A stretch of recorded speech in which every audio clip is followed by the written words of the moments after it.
Hello friends, welcome to वर्ष kitchen. केम छो बधा? हूँ छू वर्षा। તમે જો હજુ સુધી ચેનલ પર નવા છો અને ચેનલને સબસ્ક્રાઇબ નથી કરી અને તમને જો મારી રેસીપી ગમતી હોય તો વધારે સુપર હેલ્ધી, ટેસ્ટી અને ઇઝી રેસીપીઝ જોવા માટે મારી યુટ્યુબ ચેનલ વર્ષ કિચનને સબસ્ક્રાઇબ કરજો અને સાથે જ બાજુમાં આપેલા બેલ આઇકન પર ક્લિક કરજો જેથી તમને આવતા નવા વિડીયોઝની નોટિફિકેશન મળતી રહે। આજે આપણે લગ્ન પ્રસંગમાં જે રસોઈયા બનાવતા હોય છે વરામાં શાક, તેવું રીંગણ બટાકાનું શાક ઘરે જ બનાવીશું અને એ પણ વરાના શાકને ટક્કર મારે ને એવું સ્વાદ અને સુગંધમાં ચડિયાતું બનશે અને એ પણ એકદમ સરળતાથી માત્ર 15 મિનિટમાં જ શાક બની જાય છે। તો એના માટે મેં અત્યારે 2 મોટી સાઇઝના બટેટા લીધા છે। તેને છાલ ઉતારીને ધોઈને ત્યારબાદ આ રીતે મીડિયમ ટુકડામાં સમારી લેવાના છે અને પાણીમાં સમારવા જેથી કાળા ન પડે। અને અત્યારે રીંગણ લીલા મસ્ત માર્કેટમાં આવી રહ્યા છે। ગુલાબી લીલા તમને જેવા મળે તેવા રીંગણ લેવા। 3 રીંગણ લીધા છે મીડિયમ સાઇઝના અને તેને આ રીતે મોટા ટુકડામાં સમારવાનું છે, 2 ચીરી અથવા તો 2 ફાડામાં, જેથી કરીને બટેકા થોડા નાના સમારવાના અને રીંગણ એકદમ મોટા સમારવાના। તો શું થશે કે શાક બની ગયા પછી રીંગણના પીસીસ આખા જ રહેશે, નહીં તો શું થશે કે ગળી જશે। હવે આપણે શાક માટેનો સ્પેશિયલ મસાલો તૈયાર કરીશું। તો 1 ટીસ્પૂન આખા ધાણા, વરિયાળી, 2 ટીસ્પૂન જેટલા સફેદ તલ, 1 ટીસ્પૂન જેટલું ખસખસ પહેલાં આ મિક્સરમાં પાવડર કરી લેવાનો છે। એકદમ સરસ આ રીતે રવા જેવો પાવડર કરી લેવો। હવે તેમાં 1 ટેબલસ્પૂન જેટલા કાચા શિંગદાણા નાખવા, 4 થી 5 કૂણા લીમડાના પાન, 1 મોટો ટુકડો આદુ અને 1 તીખી મરચી, આ બધું મિક્સરમાં વાટી લેવાનું છે। હવે આ શાક આપણે ડાયરેક્ટ કુકરમાં જ બનાવશું। તો 2 ટેબલસ્પૂન જેટલું તેલ ગરમ થઈ જાય એટલે ગેસની ફ્લેમ ધીમી કરીને તેમાં હાફ ટીસ્પૂન જેટલું રાઈ જીરું વઘારમાં નાખવું। રાઈ જીરું સરસ ફૂટી જાય ને એટલે તેમાં 3 ટેબલસ્પૂન જેટલી લીલી મેથી એકદમ ઝીણી ઝીણી સમારીને વઘારમાં નાખવાની છે। લીલી મેથીનો વઘાર આ શાકમાં બહુ જ સરસ સ્વાદ અને સુગંધ આપશે। અને હાફ ટીસ્પૂન જેટલી હિંગ અને હળદર નાખવા, 2 લવિંગ અને 2 થી 3 મરીના દાણા, 2 થી 3 મરીના દાણા લેવાના છે। આ રીતે તેને વાટી લેવાના છે અને પછી વઘારમાં નાખી દેવા। ગેસની ફ્લેમ સાવ ધીમી રાખવી જેથી વઘાર બળી ન જાય। અને હવે તેમાં સમારેલા રીંગણ બટાકા અને 1 ટામેટું નાખ્યું છે, સ્વાદ પ્રમાણે નમક નાખવું અને આ બધું એક વખત સરસ રીતે મિક્સ કરીને તેને ધીમા ગેસની ફ્લેમ પર 2 થી 3 મિનિટ ઢાંકીને સંતળાવા દેવાનું છે।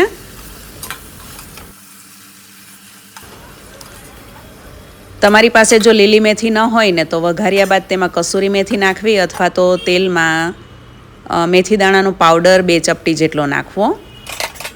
2 થી 3 મિનિટ આ રીતે સંતળાવા દીધા બાદ ટમેટું એકદમ સરસ ગળી ગયું છે। ટમેટું ગળી જાય ને ત્યાં સુધી સંતળાવા દેવાનું છે અને એકદમ સરસ રીતે આ રીતે થોડુંક સાંતળવાનું છે ચમચા વડે ચલાવીને।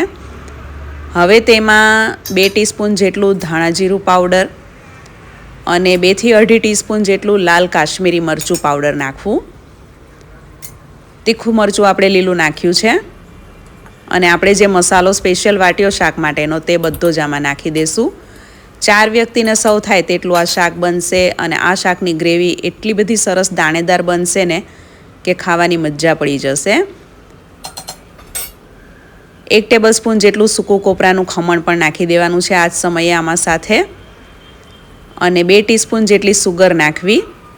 વરાના શાકમાં ગળ પણ આગળ પડતું હોય છે, તમે આમાં ગોળ પણ નાખી શકો છો। આ સુરતી સ્ટાઇલ રીંગણ બટાકાનું વરાનું શાક છે તો મેં એમાં સુગરનો ઉપયોગ કર્યો છે। સુરતી શાકમાં ખાંડનો એટલે કે સુગરનો ઉપયોગ થાય છે, એ લોકો ગોળ નથી નાખતા અને ચડિયાતી ખાંડ નાખતા હોય છે। તો બધો મસાલો એક વખત સરસ રીતે મિક્સ કરીને ઢાંકીને 1 મિનિટ ધીમા ગેસની ફ્લેમ પર થવા દેવાનો છે। હવે આ તો છે સુરતી શાક। તો સુરતી શાકનો સ્વાદ ગરમ મસાલાથી નથી, પરંતુ આ એક તજનો પાવડર છે જે 2 ચપટી જેટલો લેવો અને તેમાં 2 ટેબલસ્પૂન જેટલું ઘી નાખવાનું છે અને ઘીમાં આ તજનો પાવડર ઘૂંટી લેવાનો છે, એકદમ સરસ રીતે મિક્સ કરી લેવાનો છે। આનાથી શાકનો સ્વાદ અને સુગંધ એટલા બધા ચડિયાતા આવે છે કે ન પૂછો વાત। આ ખાસ મસાલો કરવાનો છે આ રીતે, અને આ 1 મિનિટ સંતળાઈ જાય આ શાક, ત્યારબાદ તેમાં પોણો ગ્લાસ જેટલું પાણી નાખવું અને આ ઘીમાં ઘૂંટેલો તજનો પાવડર છે તે પણ નાખી દેવો.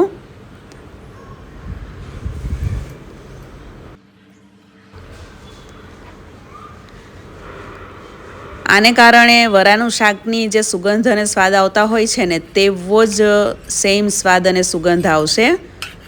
એટલે આ મસાલો કરવો ખૂબ જ જરૂરી છે પાછળથી. આ રીતે ઘી તજ એડ કરવાનું. મને અત્યારે થોડા પાણીની જરૂરત લાગી રહી છે તો હું ઉમેરું છું. ટોટલ મેં પોણો ગ્લાસ જેટલું પાણી એટલે કે 1 કપ જેટલું પાણી ઉમેર્યું છે. અને પાણીના ભાગનું નમક એટલે કે મીઠું ઉમેરી દેવું. અને હવે કુકરને ઢાંકીને સીટી લગાવીને મીડિયમ ગેસની ફ્લેમ પર 4 વિસલ વાગે ત્યાં સુધી કૂક થવા દેવાનું છે. 4 સીટીમાં શાક એકદમ સરસ રીતે તૈયાર થઈ જશે. અને ધીમાથી મધ્યમ ગેસની ફ્લેમ રાખવી, એટલે રસો પણ પ્રમાણસર ઘટ થશે, નહીં બહુ પાતળો કે નહીં બહુ જાડો, એ રીતે રસો તૈયાર થશે. શાકમાં જે આપણે સ્પેશિયલ મસાલા કર્યા છે, વરિયાળી, ધાણા, મેથી, તજનો પાવડર, ઘી, એને કારણે શાકમાં જ્યારે સીટી વાગે છે ને કુકરમાં, ત્યારે આખા ઘરમાં શાકની સુગંધ એટલી બધી સરસ આવી રહી છે કે આ તમે જ્યારે બનાવશો ને ત્યારે જ તમને આઈડિયા આવશે કે કેટલી સરસ સુગંધ આવે છે. જો મોટા કુકરમાં તમે શાક બનાવી રહ્યા હો અને સીટીને પડતા વાર લાગે તો 2 સીટી થવા દેવાની, અને નાનું કુકર હોય તો 4 સીટીમાં શાક તૈયાર થઈ જશે.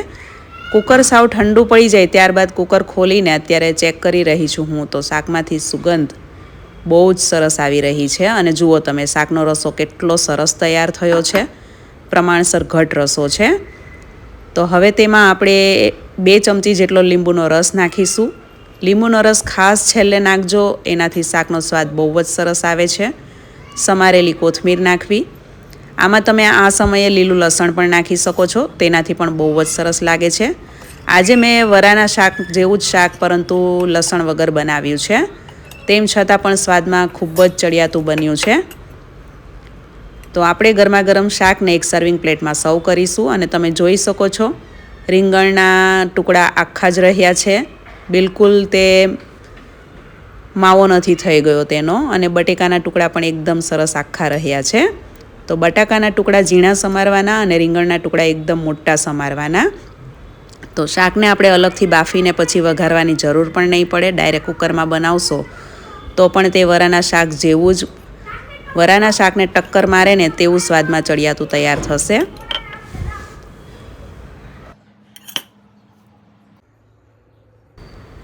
તમે એક વખત ચોક્કસથી આ રીતે રીંગણ બટાકાનું શાક બનાવીને ઘરે ટ્રાય કરજો, અને બન્યા પછી કેવું બને છે ને સ્વાદમાં અને સુગંધમાં તે પણ મને જરૂરથી જણાવજો. હું તમારી કમેન્ટ્સની રાહ જોતી હોઉં છું, તો ખાસ કમેન્ટ કરજો.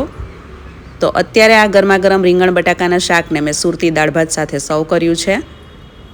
સુરતી કોલમ રાઈસ બોઇલ કરેલા છે અને સિમ્પલ ગુજરાતી સુરતી દાળ બનાવી છે, અને ગરમા ગરમ રોટલી.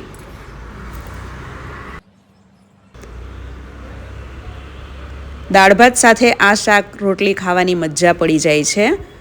અને જનરલી આપણે જ્યારે લગ્ન પ્રસંગમાં જતા હોઈએ ને ત્યારે શાકને સ્પેશિયલ આપણે રોટલી અને દાળ ભાતની સાથે ખાતા હોઈએ છીએ.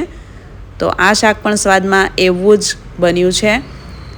સ્વાદે પણ એકદમ જોરદાર છે અને સુગંધ પણ એકદમ સરસ આવી રહી છે.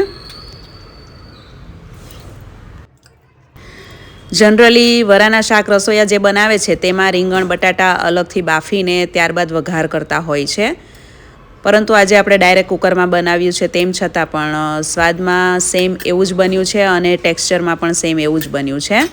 તો અત્યારે શાકને મેં રોટલી સાથે અને દાળ ભાત સાથે ખાધું તો ખાવાની મજા પડી ગઈ. અમારા ઘરમાં પરિવારના દરેક સભ્યોને આ સબ્જી ખૂબ જ ભાવે છે. તમે પણ ચોક્કસથી એક વખત ટ્રાય કરશો તેવી હું આશા રાખું છું. તમારામાંથી કોને કોને વરાનું રીંગણ બટાકાનું શાક ખૂબ જ ભાવે છે તે મને જરૂરથી કમેન્ટ્સમાં જણાવજો. તમને જો આજની આ રેસીપી ગમી હોય તો વિડીયોને લાઇક અને શેર કરજો અને ચેનલને સબસ્ક્રાઈબ કરજો. Thank you for watching and stay healthy.